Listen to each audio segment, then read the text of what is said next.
Shalom, selamat pagi, jemaat dikasih Tuhan. Kembali pagi ini saya menyapa Bapak Ibu Saudara. Gimana kabarnya? Sehat? Ya, puji Tuhan. Harapan kita semua selalu sehat di dalam perlindungan Tuhan. Amin ya. Ya, kita akan renungkan firman Tuhan. Sebelumnya kita berdoa. Bapa di surga, terima kasih, kami bersyukur pagi ini kami akan bersama-sama merenungkan firman-Mu. Urapi kami semua Tuhan, buat kami menangkap, mengerti, dan bisa mengerjakan kebenaran firman-Mu dalam kehidupan kami. Di dalam nama Yesus kami berdoa. Amin. Jemaat dikasih Tuhan, firman Tuhan sambilkan pagi hari ini dalam Yohanes 14 ayat 27. Damai sejahtera ku tinggalkan bagimu, damai sejahtera ku berikan kepadamu, dan apa yang kuberikan tidak seperti yang diberikan oleh dunia kepadamu. Janganlah gelisah dan gentar hatimu. Ketika Tuhan nyatakan ini sebelum Tuhan Yesus naik ke surga, dia nyatakan bahwa dia akan berikan damai sejahtera itu. Yang diberikan oleh Tuhan ini tidak seperti yang dunia berikan. Damai sejahtera Tuhan itu damai sejahtera yang sejati.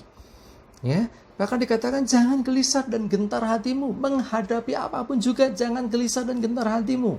Miliki damai sejahtera Tuhan. Orang kalau hatinya penuh dengan damai sejahtera, apapun yang dia kerjakan, dia dikerjakan dengan tenang.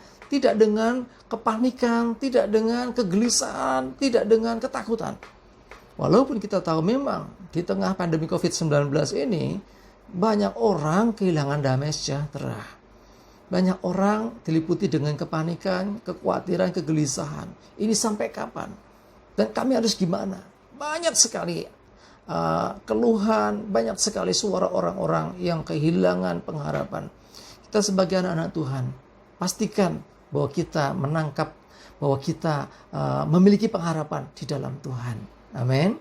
Ya, bicara tentang damai sejahtera, saya ada ilustrasi yang mungkin sudah juga pernah dengar tentang seorang raja yang membuat pengumuman. Jadi diadakan lomba melukis, temanya damai. Ya, diberi waktu 3 hari. Di hari ketiga akhirnya 3 pelukis datang. Pelukis pertama datang, dia sodorkan hasil lukisannya. Dia katakan ini adalah sebuah danau. Danaunya tenang, banyak ikan, dan di atas danau ada sebuah perahu kecil dan seorang sedang memancing di atasnya. Dia katakan ini damai. Datang orang kedua, dia gambar pemandangan alam, ada gunung, ada sawah, ada pohonan hijau. Ada 2 orang petani di bawah pohon sambil bercengkrama, ya sepertinya di gambar itu. Dikatakan inilah damai Tuanku Raja. Jadi orang bisa nyaman akrab di sana. Tetapi yang ketiga, ini gambarnya adalah badai. Di sebuah lautan ada badai yang besar sehingga warnanya gelap. Tetapi ada batu karang yang kokoh di sana dan di dalamnya ada burung yang sedang bersiul-siul, bernyanyi. Dikatakan Tuanku Raja, damai yang dirasakan oleh burung itulah yang disebut damai yang sesungguhnya. Jadi tidak bergantung dari situasi di luarnya. Badai boleh datang, tapi dia tetap memiliki damai. Saudara dikasih Tuhan, Raja memilih ini. Yang ketiga ini. Saudara, hidup kita, damai sejahtera kita jangan menunggu atau ditentukan oleh dunia. Kalau keadaan baik, kita damai. Kalau keadaan nggak baik, sedang masalah, banyak masalah, problem, kita kehilangan damai. Jangan. Damai sejahtera yang sesungguhnya dari Tuhan itu melampaui dari apa yang terjadi di dunia. Sekalipun dunia nggak ada damai, penuh kekhawatiran, kegelisahan, kepanikan. Apalagi ada wabah corona, situasinya semakin tidak menentu. Saudara, jangan kehilangan damai sejahtera Tuhan. Ya. Di dalam Roma 15 ayat 33 dikatakan, Allah sumber damai sejahtera menyertai kamu sekalian, amin. Jadi Allah itu sumber damai sejahtera kita. Kalau dia sumber damai sejahtera kita, menyertai kita, artinya damai sejahtera itu terus ada dalam hidup kita. Tidak peduli situasi di luar, itu mungkin sedang tidak damai. Kita harus tetap memiliki damai sejahtera. Bahkan kita harus membawa damai. Firman Tuhan berkata, berbahagialah orang-orang yang membawa damai, karena dia disebut anak-anak Allah. Luar biasa. Karena itu jemaat dikasih Tuhan, ayo miliki damai sejahtera dalam hatimu. Kalau engkau memiliki Allah, Tuhan dalam hatimu, ini kan bait Roh Kudus ya. Kita ini bait Allah, bait Roh Kudus. Roh Tuhan ada dalam diri kita. Tuhan, sumber damai sejahtera ada dalam hati kita. Sehingga artinya apa? Artinya damai sejahtera itu akan mengalir dari hidup kita. Jadi bukan dari dunia kepada kita, tapi dari kita kepada dunia.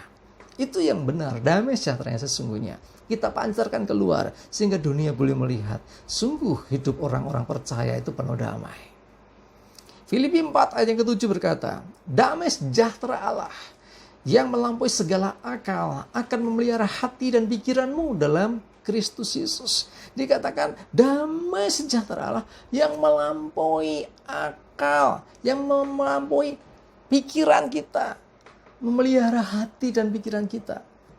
Jadi artinya apa? Damai sejahtera itu menyeluruh dari dalam hati pikiran kita seutuhnya. Sehingga sekali lagi seperti gambaran tadi, batu karang ada lubang, di dalamnya ada burung yang tetap tenang walaupun di luar badai.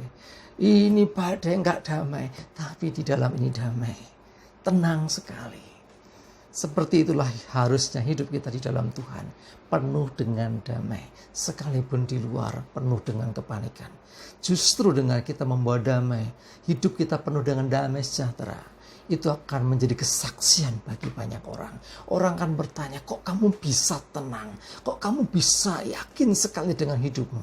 Kita bisa menjawab, kami punya pengharapan. Kami punya Yesus Kristus yang menjamin hidup kami. Kami punya Tuhan yang memelihara kami. Kami punya Tuhan yang melindungi kami. Kami punya Tuhan yang menyertai kami. Immanuel yang menuntun kami, yang memimpin kami. Sehingga apa? Ini jadi kesaksian. Jemaat dikasih Tuhan, miliki damai sejahtera dari Tuhan. Damai sejahtera dari Tuhan tidak bisa dibeli dengan uang. Damai sejahtera yang sejati tidak bisa dibeli dengan harta, apapun juga. Karena itu sangat mahal. Hanya bisa kita dapatkan di dalam Tuhan. Amin. Kita berdoa. Bapak, terima kasih Tuhan. Kami bersyukur untuk damai sejahtera Tuhan yang Tuhan limpahkan dalam hati dan pikiran dan hidup kami. Dan biarlah hidup kami memancarkan damai kepada banyak orang. Sekalipun dunia sekeliling kami penuh dengan kegelisahan, kepanikan, kekhawatiran. Tetapi kami mau Tuhan, kehadiran kami justru membawa damai dan ketenangan. Terima kasih ya Tuhan, kami serahkan hidup kami hari ini. Pimpin kami ya Tuhan, sertai dan lindungi kami. Dan dalam pemeliharaan penyertaan Tuhan kami aman, selamat, dan penuh damai sejahtera. Terima kasih, dalam nama Tuhan Yesus kami berdoa. Amin. Jemaat dikasih Tuhan, pastikan hatimu penuh dengan damai sejahtera. Dan tetap semangat. Tuhan Yesus memberkati kita semua. Amin.